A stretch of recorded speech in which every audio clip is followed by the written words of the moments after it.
Є люди, які проміняли там якусь ручку чи клавіатуру на автомат, але вони готові стояти до кінця. Сейчас, подожди.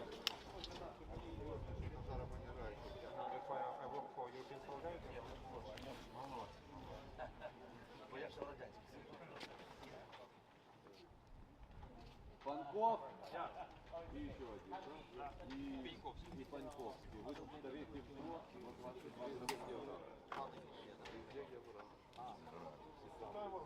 Кожен, хто може захистити країну, має брати до рук зброю. Мені приємно, знаєте, що в перший день війни народні депутати встигли проголосувати потрібні законодавчі рішення про оголошення воєнного стану, а після цього дружненько з всіх фракцій стали в чергу для того, щоб отримати автомат. Наскільки я знаю, понад 100 депутатів взяли зброю і зараз інтегруються в різні батальйони самооборони.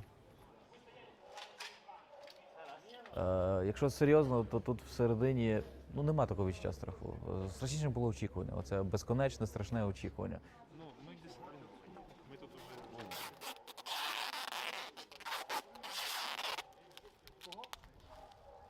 Дякую.